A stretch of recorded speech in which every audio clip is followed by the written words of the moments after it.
ఉన్న దాంట్లో ఆయేష బెటర్ ఉన్న దాంట్లో.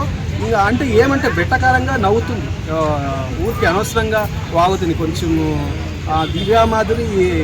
దివ్యామాధురి ఆయేషాలో పాయింట్స్ ఈమె బాగా పడుతుంది, కానీ వెటకారంగా నవ్వడం అది కొంచెం వరస్ట్గా రోతగా అనిపిస్తుంది వెటకారంగా. ఇంకా నెక్స్ట్ వీక్స్లో చూడాలి ఎంతవరకు ఇంపాక్ట్ చూపిస్తుందో. బెస్ట్ కంటెస్టెంట్ వైల్డ్ కార్డ్లో అయితే ఆయేషనే బెస్ట్ కంటెస్టెంట్. ఇంకా కామెడీ కూడా బాగా చేస్తుంది. మళ్ళీ ఇంకా గొడవ పడి మళ్ళీ పక్కన నవ్వుతూ పోతుంది. అదే ఎమోషన్, అదే యాంగ్రీ ఎమోషన్. ఆమె కావాలని ఇప్పుడు గొడవ పడి మళ్ళీ నవ్వుతూ ఇంకొకరితో మాట్లాడినప్పుడు అది ఫేక్గా అనిపిస్తుంది కదా, అదే ఎమోషన్ క్యారీ చేయాలి. రాత్రి పిండి గురించి కూడా గొడవ అయినప్పుడు కూడా చాలా లైట్ తీసుకుంది, అరిచని చెప్పి అరిచి లైట్ తీసుకుంది. ఇంకా గిన్నె ఎక్కడగడం విషయంలో కానీ అది అనవసరం రాద్దాం, సింపుల్ విషయం. కావాలని ఏదో ఒకటి కావాలని అన్నట్టే, కొంచెం కావాలని అన్నట్టు అనిపించింది. ఇంకా స్టార్టింగ్ పోయారు అప్పుడే ఇలా. ఇప్పుడు కామనర్స్ ఎలా చేస్తారో వీళ్ళు ఆయేష దివ్యామాధురి అలాగే చేస్తున్నట్టు అనిపించింది. అంటే పాయింట్స్ కొంచెం బాగా మాట్లాడింది, అంటే ఇప్పుడే వద్దు. కామర్స్తో కూడా అదే మనం ఎక్స్పెక్ట్ చేసాం. పోయిన స్టార్టింగ్ డేస్ మరీ ఓవర్గా చేశారు. ఐఎస్ అయితే ఇంకా ఎక్కువ పిక్స్ ఉండే కంటెస్టెంట్ ఉన్న దాంట్లో. ఇది చాలా పెద్దమైన సింగ్ ఒకటి. ఆల్రెడీ ఒక ఫ్లోరా చైన్ గారిని తెచ్చారు, లాంగ్వేజ్ ప్రాబ్లమ్ అతని. ఇంకో సీజన్కి ఒక్కరు చాలండి, మళ్ళీ అంటే అది రాంగ్. ఈసారి అయితే అట్టర్ ఫ్లాప్ నాకైతే. మాధురి గారు ఫైర్ అయ్యారు రాత్రి, ఆ ఎపిసోడ్ కట్ చేసి వేళ ఎపిసోడ్ ఉంది. ఎలా ఉండబోతుంది అనుకుంటున్నారు? రీతు మీద ఫైర్ అయింది కదా, రీతు మీద. వీళ్ళు ఎలా అంటే మళ్ళీ ఫైర్ అవుతారు, మళ్ళీ ప్రాంక్ అంటారా వీళ్ళు. అదే చూడాలి అది ఎంతవరకు. అది ఇంకా కొన్ని వీక్స్ ఉంది గేమ్. ఈసారి కూడా నాకు తెలిసి ఖచ్చితంగా లేడీస్కి టైటిల్ ఇవ్వరు. ఇన్యామ్యులని నాకైతే ఖచ్చితంగా అనిపిస్తుంది. సుమన్ శెట్టికి ఏమైనా వస్తుంది అంటారా? ఆయనకి ఇవ్వరులేండి, ఆయనకి అస్సలు ఓటింగ్స్ వల్ల వస్తుంది అంటున్నారు. ఓటింగ్స్ అయితే పడతాయి ఖచ్చితంగా.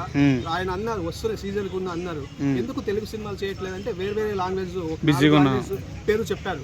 4 లాంగ్వేజ్ వాళ్ళు చూస్తారు కదా, సుమన్ శెట్టి ఉన్నారు అని.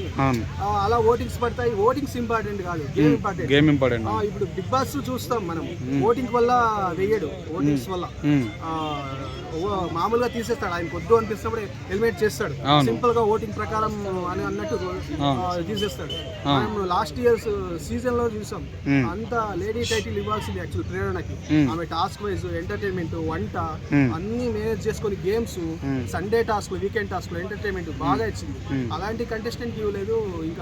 ఇంకా ఓటింగ్ వైజ్ అంటే ఇంకా ఈ సీజన్ చూడాలి ఎంతవరకు. ఈ వీక్ ఎలిమినేషన్ ఉంటే ఎవరు అవుతారు అనుకుంటున్నారు? ఈ వీక్ రాము లేదా దివ్యానికిత అనుకుంటున్నా. యాక్చువల్లీ రామును ఎలిమినేట్ చేయాలి. అన్ని వీక్స్ ఉన్నా యాక్చువల్లీ అతను సరిగా ఆడలేదు, ఇంకా కొన్ని రాంగ్ డిసిషన్ తీసుకున్నాడు, అవి ఒప్పుకోలేదు. ఇప్పుడు ఏదో మాట్లాడుతున్నాడు. ఆల్రెడీ లేట్ అయింది, ఇంకా లేట్ అయ్యాక అది ఇంకొకటి అతనికి కొంచెం క్రేజ్ ఉంది సాంగ్ వల్ల చూసాను, అందువల్ల ఓటింగ్ పడొచ్చు. దివ్యానికిత వైల్డ్ కార్డ్ వచ్చింది, అది మైనస్. మోస్ట్లీ దివ్యానికితనే మోస్ట్లీ డేంజర్ జోన్ అనుకుంటున్నా. చూడాలి అంటే చాలా మంది సాంగ్ పాడాడు కానీ లోపల సాంగ్ తాలూకా పర్ఫార్మెన్స్ ఏం చేయలేదు అని బయట టాక్ నడుస్తుంది. మీరేమంటారు? లాస్ట్ టైం బోలే వచ్చాడు, ఉన్న దాంట్లో ఎంటర్టైన్ చేశాడు. ఈ అబ్బాయి నోట్లోంచి ఒక కానిముత్యం కూడా బయటపడలేదు. అదే కదా, అదే పెద్ద మైనస్. చూడాలి వీళ్ళు బిగ్ బాస్ కరెక్ట్ గా థింక్ చేస్తే దివ్యానికి ఇచ్చేది ఉంచుతారు, లేదా వాళ్ళ గేమ్ ఆడాలి అనుకుంటే రాముని ఉంచుతారు. వాళ్ళకి ఏదో టీఆర్పీ వస్తుందనో వాళ్ళే ఎలా థింక్ చేస్తారో మనకు తెలియదు. అలా ఉంచే రాముని ఉంచుతారు. రాముని అయితే ఉంచితే అదైతే ఫేక్. ఓటింగ్ ఉంచుతారంటే అది ఓటింగ్ వల్ల మనం చూస్తాం కదా, ఎన్ని సీజన్ చూసాం. ఏదో కొత్త సీజన్స్ అయితే మోసపోయాం, ఇంకా ఎన్ని సీజన్ చూసాం.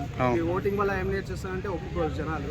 ఇంకా అలవాటు అయిపోయింది, చూస్తారు. ఇంకా వాళ్ళ గేమ్ చూడాలి ఖచ్చితంగా. దివ్య పాయింట్ బాగా మాట్లాడుతుంది. ఏమంటే నామినేషన్ లో ఉన్నా అని కొంచెం బాధపడుతుంది, కొంచెం ఇంకా కొంచెం కలవాలి, అది ఇంప్రూవ్ చేసి